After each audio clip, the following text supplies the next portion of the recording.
What's up guys? Today I've got my hands on the brand new Anbernic RG556. So this is a powerful retro handheld console. It's running Android 13 and it's powered by the new Unisoc T820 processor. Now I've tested plenty of these type of handhelds with the underpowered T618. So Anbernic have finally launched a handheld with a much more powerful processor, so I can't wait to see what sort of performance boost we can enjoy with this new system. Now this handheld is running Android 13 and can play games from a variety of generations, ranging from old school classics, Neo Geo, SNES, Dreamcast, N64 to the most recent PS2 and PSP. And what's special about this handheld is the ergonomic design, finished in black with nice raised hand grips on the back. And I must admit, it feels great in the hands. Now dimensions, this is 22.3 centimeters wide, 9 centimeters in height, and it's 1.5 centimeters in depth at its thinnest point. And this weighs in at only 331 grams, so quite light and portable. The controls also look pretty neat. You have a D-pad which feels pretty nice. You got two clickable joysticks and they are Hall effect joysticks, so no worries about stick drift. On the back, the triggers are also Hall effect, and you've got your two shoulder buttons on either side. You have an XYBA layout along with start and select buttons, and on the other side you can see your home/back button, and then you have a button which lets you change between Android and the retro front end UI. Now this handheld also features 6-axis gyro, there is an internal cooling fan, we've got vibration motors, and the console also supports display out via Type-C. Now up on top you have power button and volume rocker and a vent for the fan. At the bottom you can see a headphone jack, Type-C charging port, and you have a MicroSD expansion port which supports up to 2 terabyte cards. At the rear of the console you can see your dual speaker grills. Now the screen is absolutely gorgeous. It's a 5.48 inch AMOLED touchscreen display. Screen resolution is 1920 by 1080 with 402 pixels per inch, and this supports 102% sRGB color gamut. Now as mentioned earlier, this console does have a brand new processor. It's powered by the Unisoc T820 Octa-core, clocked at 2.7 GHz, along with a generous 8 gigs of LPDDR4 RAM and 128 gigs of UFS 2.2 storage. So very decent specs for an Anbernic handheld. Battery life is also pretty solid, 5500 mAh battery built in, giving you 8 hours of non-stop gaming. So powering on, we'll load up Android 13 with Anbernic's custom skin on top.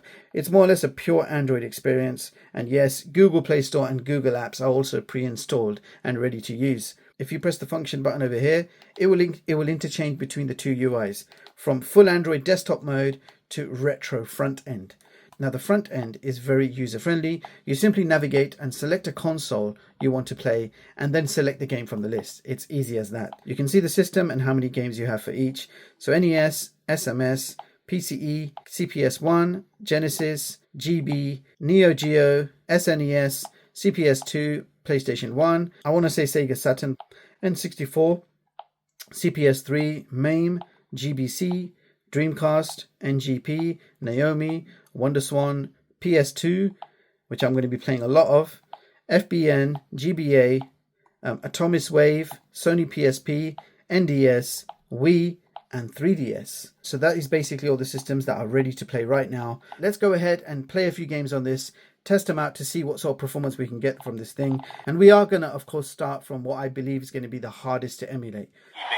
Randy Orton in control with extreme aggression. The Viper-like Randy Orton is just so scary when he realizes he's in control. You can see the game's playing well at 1x native. So if you want to upscale, I think 1.5 native is going to be your best option. And back, here comes the game. This match has been 100 miles an hour since the opening bell. Oh no! Okay, let's try another PS2 title, God of War 2. This one is also quite graphically intense.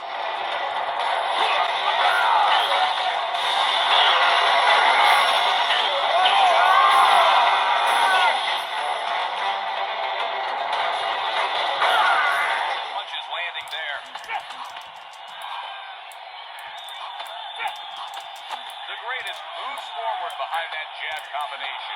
Listen, I agree completely with the ref threatening to stop this fight if he can't start protecting himself.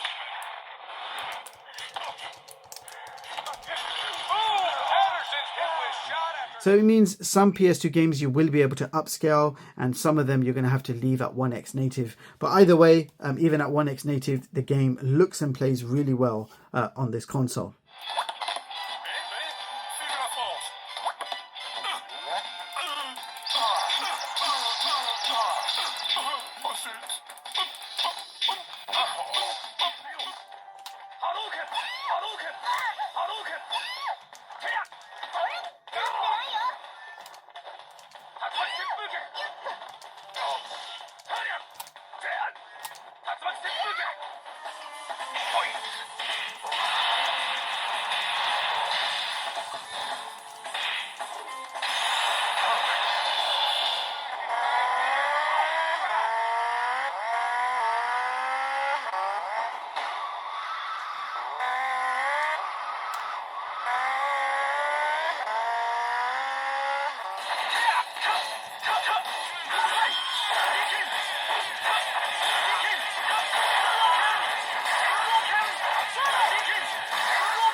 So there you have it, guys. That was the Anbernic RG556.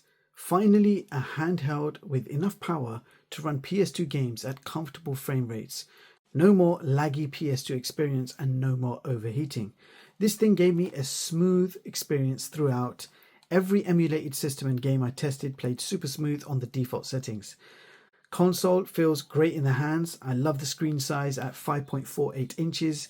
It's perfect, not too big, not too small, and it's a beautiful, bright, colorful AMOLED display. Software is user-friendly and you can add more games to the SD card as required. Control feels quite nice, and Hall effect triggers and joysticks are an absolute treat. And the build quality is as expected from an Anbernic handheld. The dual speakers are also great quality, producing loud and clear sound with no distortion. That's all for this video. If you want to see more of my latest and greatest unbiased tech reviews, hit the like button, sub to the channel, and hit the bell icon. Thank you so much for watching, and I'll catch you all in the next one. Peace.